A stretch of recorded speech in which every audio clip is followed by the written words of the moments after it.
Hi guys, donc ça fait un petit moment qu'on s'est pas vu. Là, il y a un événement qui m'a marqué, c'est dernièrement, Warren Buffett a pris sa retraite à 94 ans. Et Warren Buffett, c'est quelqu'un qui est très important pour moi parce qu'il a vraiment changé déjà ma façon d'investir. Je voulais faire une petite vidéo juste pour présenter surtout ces 10 principes. Donc déjà, le premier que j'aime beaucoup, c'est investir dans ce que tu comprends. You never invest in a business that you cannot understand. Donc en gros, imagine que toi, tu es un informaticien, ben tu peux investir dans des choses qui sont liées à l'informatique. Tu peux regarder qu'est-ce qu'il y a autour de toi et puis regarder est-ce que l'entreprise qui gère ce que tu as autour de toi, comme par exemple un iPhone, Apple, elle est cotée en bourse, oui, est-ce que je peux investir dedans, etc. Raise your hand if you want to get rich. All right. Ça, c'est un bon conseil parce qu'en général, on ne sait jamais par quoi commencer en fait quand on débute à investir. Donc, regarde juste ce qu'il y a autour de toi en fait. Tu as un Levi's, tu as un Nike, tu as du Jordan. C'est quoi ce que tu portes, ok? Donc, ce que tu consommes, c'est ce que tu vas suivre parce que c'est ce qui t'intéresse. Deuxième concept, c'est achète une entreprise et pas une action.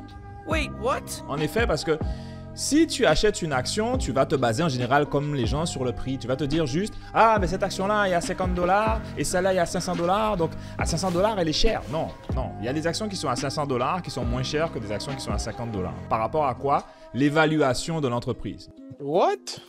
Dépendamment de comment l'entreprise performe, c'est quoi sa croissance, c'est quoi ses dettes, ben en fait, la valeur de l'action que tu vas acheter va changer complètement par rapport à ça.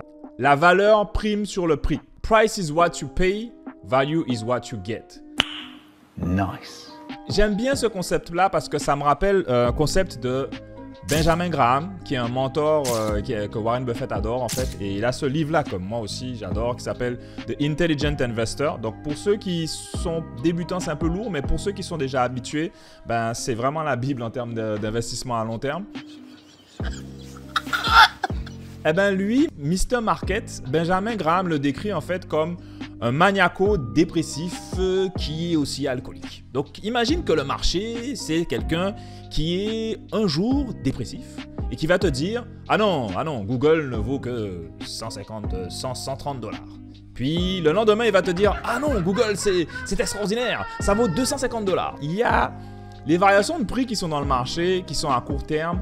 C'est ce qui t'explique, Benjamin Graham, qu'il ne faut pas en tenir compte. Ce qu'il faut tenir compte, c'est vraiment d'acheter l'entreprise au bon moment et aussi de savoir évaluer l'entreprise pour l'acheter en dessous de sa valeur. Parce qu'il y a des jours où tu vas l'acheter au-dessus de sa valeur. Autre exemple qui donne que j'aime bien aussi, c'est imagine que ta maison, que tu as acheté à un certain prix, ton voisin venait tous les jours et te disait « Aujourd'hui, ta maison vaut 295 000 $. Puis 2 minutes après, aujourd'hui, ta maison vaut 299 000 $. Est-ce que tu vas vendre ta maison parce qu'elle vaut plus ou parce qu'elle vaut moins le lendemain ou... Vous voyez le principe? Donc, les actions, il faut y penser un petit peu comme ça. Donc, c'est du long terme. En général, tu achètes une action, c'est 5 ans. Investis à long terme. Donc, moi, j'ai fait ça aussi, le trading à court terme, des tradings, etc. J'ai fait beaucoup de choses de ce côté-là.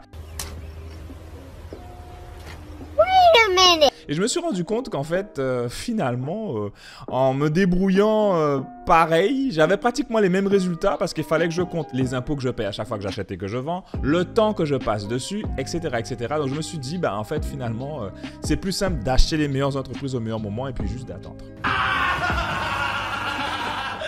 Le cinquième principe qui est important de Warren Buffett qui dit, c'est cherche un avantage concurrentiel. Donc, c'est le moat. Le moat, c'est quoi? C'est que quand une entreprise est sur le marché, imagine que c'est un château fort et qu'il y a plein de personnes qui essaient d'attaquer l'entreprise. Ce sont les concurrents. Donc, les concurrents, en fait, ils vont essayer de copier ton produit, de faire mieux. Mais si l'entreprise a un gros moat, eh bien, c'est difficile pour un concurrent de rentrer sur le marché et puis de juste remplacer le produit de l'entreprise que tu veux investir. Donc, c'est super important de choisir une entreprise qui a un gros moat. Un exemple, Apple, son moat, c'est l'écosystème. Donc, quelqu'un peut faire le meilleur téléphone au monde, mais il faut qu'il soit connecté à la montre. L'ordinateur Apple, la montre débloque l'ordinateur, etc. Tout ça, c'est le moat d'Apple, c'est l'écosystème. Donc, les clients d'Apple ont du mal à sortir de ce moat-là. Okay?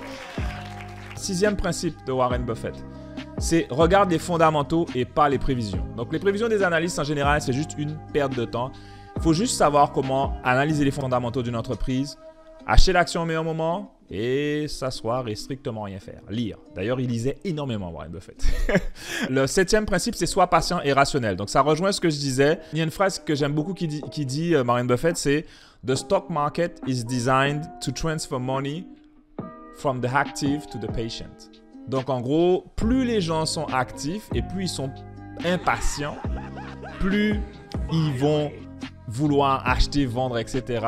Eh ben, souvent, l'argent de l'impatient est transféré à la personne qui est patiente. OK?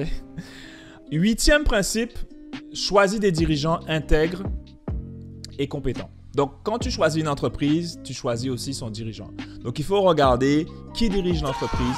Est-ce que ça correspond à tes valeurs? Est-ce que tu penses qu'il va amener l'entreprise dans la croissance qu'il va l'amener? Et puis surtout, est-ce qu'il est intègre? Time is money, boy. Si c'est quelqu'un qui maquille des résultats, par exemple, financiers pour te faire plaisir, ben, ça va se finir en général très, très mal. 9e principe, réinvestis tes profits intelligemment. Donc, quand tu investis dans une action, tu veux voir si l'entreprise réinvestit avec ses profits. Donc, l'entreprise en général, elle va faire quoi? Ou elle va réinvestir ce qu'elle a. Si elle a trop d'argent, elle ne sait plus quoi en faire. Ça arrive à plusieurs entreprises. Eh bien, elle peut faire ce qu'on appelle du stock buyback.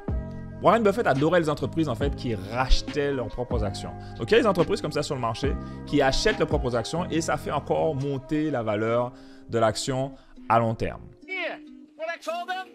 Fun coupons. See that? 10e principe, et c'est un qui est très important aussi, c'est évite les dettes successives. Do you have my money? What? Do you have my money? How could I? Right. Too soon.